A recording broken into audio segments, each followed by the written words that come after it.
Salut gang, je me trouve présentement dans la région des Cantons de l'Est, à Bromont. Je vous parle à partir du sommet du mont Spruce. C'est un nouveau belvédère qui a été fait. On est au Parc des Sommets ici et on va décortiquer ensemble la Mare d'Or. Habituellement, on a une super de belle vue panoramique. C'est un petit peu nuageux en ce moment. La Mare d'Or, c'est une piste initialement de 1,1 km, mais il y a un nouveau tronçon de 1 km qui a été ajouté. La piste est une double experte, quand même très difficile par bout. On va la décortiquer d'un bout à l'autre ensemble. Vous allez voir, c'est pas les sections excitantes qui manquent. Une piste extrêmement challengeante que j'adore faire.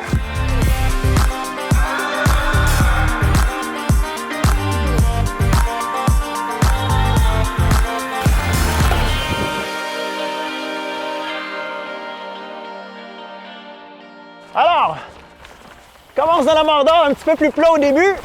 Yeah. Ça remonte ici. Beau travail pour l'aménagement de sentier, là, parce que même si c'est plat, on garde bien notre vitesse. Et là, le fun commence. Ça descend.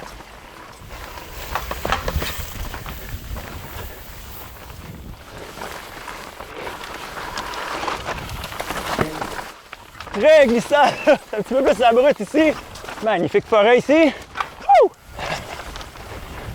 On a une série de S ici, il n'y a pas très d'inclinaison, fait que je vais essayer d'aller chercher de l'appui comme ça, et voilà. C'était pas prévu, mais là vous avez sûrement vu dans le dernier virage, ma roue en arrière, elle a levé, j'ai amorcé un changement de direction assez drastique, mais j'aimerais ça qu'on en parle parce que je trouve ça intéressant. En fait, si vous avez vu dans le virage, j'ai levé ma roue en arrière pour me repositionner, pour ensuite de ça me laisser aller dans le virage.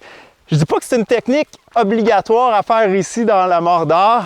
Sachez aussi que c'est une nouvelle piste, ça va être appelé à changer. Il va peut-être avoir plus d'appui dans le futur ici, mais en ce moment, j'ai ressenti le besoin de le faire par réflexe. Ça peut être surtout utile quand vous avez des virages en épingle dans une pente très abrupte. Donc, ce qu'on veut faire finalement, c'est mettre un petit peu plus de poids vers l'avant, utiliser le frein d'en avant. On ne le barre pas, mais on vient exercer un petit peu plus de pression de sorte qu'on allège la roue d'en arrière. Ensuite de ça, il y a un mouvement au niveau des hanches qui se fait.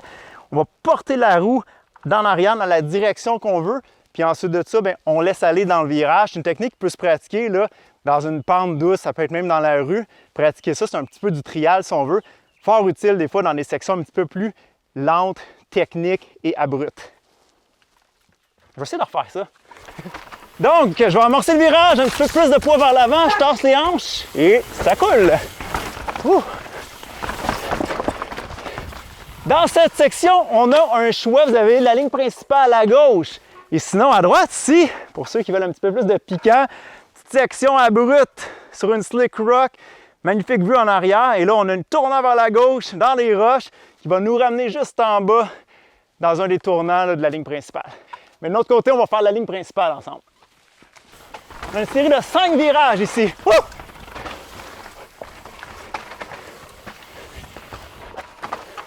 Après la sortie des 5 virages, on a 2 options. Je vais prendre le saut.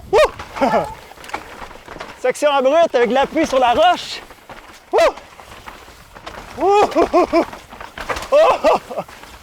Cette section-là, on a une petite jonction vers une slick rock. Elle donne la vitesse. Là, je termine le nouveau segment de la Mare d'Or. On rentre dans la piste originale. J'amorce une petite montée qui va me mener à une épingle ici. Virage à basse vitesse avec une drop. La difficulté de cette drop-là, c'est qu'on arrive souvent avec très peu de vitesse. La clé, c'est vraiment dans l'approche, dans la ligne. On va regarder la ligne ensemble. L'objectif, en fait, avant la drop, c'est de redresser le plus possible les roues afin qu'on ait une belle ligne droite. La difficulté ici, c'est que souvent les gens vont prendre l'intérieur, puis ils sont encore en train de tourner, puis ils arrivent sur l'obstacle. Déjà là que l'obstacle se négocie à basse vitesse, c'est encore plus dur de faire cette manœuvre-là. Laissez-vous une chance, allez vers l'extérieur du virage. Donc vos roues ici, on va vers la terre, non pas la roche. De toute façon, la roche est un petit peu plus glissant. Puis un coup qu'on arrive près de l'obstacle, vous allez devoir laisser aller le vélo pour qu'on regagne la vitesse. On laisse tourner les roues, ça va être beaucoup plus facile comme ça. Puis en amorce, là, je demande d'anticiper le virage. Allez-y large ici. Là. Je vais la faire, ça va vous donner une idée. Donc j'anticipe, j'en prends large comme ça ici, je vais aller près de l'arbre, sur la terre, et voilà! Là, en sortant du virage, là, il y a des petits doubles qu'on peut faire. Garder sa vitesse. Petit virage serré ici, là, je vais prendre l'extérieur. Donne une longue ligne droite ici, là. Tente de garder notre élan.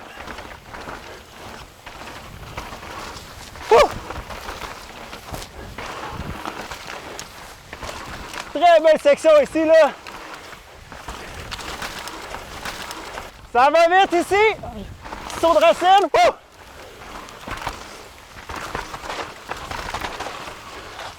Ça glisse. Yeah. Prochaine section que je veux qu'on regarde ensemble, c'est le Cobra. On a un choix de section. Vous avez à gauche, section un petit peu plus difficile, et à droite, la voie de contournement. On regarde ça. Alors, la ligne ici, un petit peu plus rapide vu qu'elle est à l'intérieur, quand on amorce la sortie. Ça nous amène directement ici. Beaucoup plus difficile, évidemment.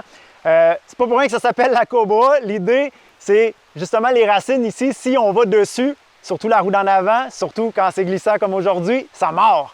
Fait que ce qu'on veut faire, c'est s'aider avec la roche un petit peu en avant, propulser la roue avant, derrière les racines. Le derrière va suivre. Ensuite de ça, c'est pas fini.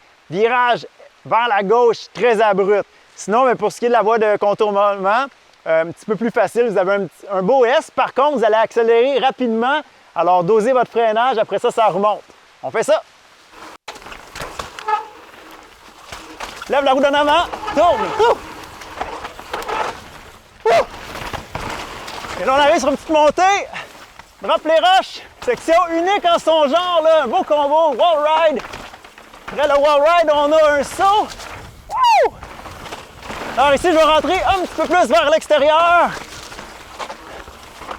Belle série de virages, là. Un petit truc, c'est de regarder à la sortie de votre virage. On s'attaque au dernier sous-bois. Un petit saut direct en rentrant. Ouh! Ici, on a une option. Prenez l'extérieur. Meilleur rayon pour le virage. On approche la fin.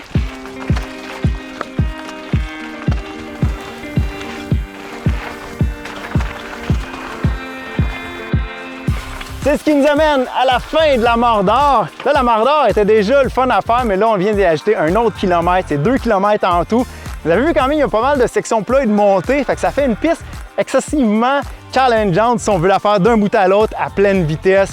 J'espère que vous avez aimé ces conseils de pilotage. Je vous invite à vous abonner à la chaîne YouTube de Bon Vélo si ce n'est pas fait. Faites un petit j'aime, petit commentaire, ça nous encourage à produire plus de contenu. On vous invite également sur Instagram.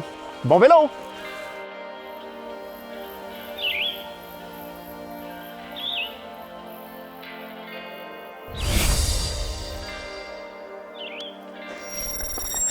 C'est drôle parce que quand on roule, on ne s'aperçoit pas de tout ça, là, mais quand on fait des décorticons, c'est incroyable de voir l'aménagement des sentiers. Des fois, là, une section comme ça, là, on peut s'imaginer que ça avait l'air avant, parce que regardez la grosseur des roches. Là.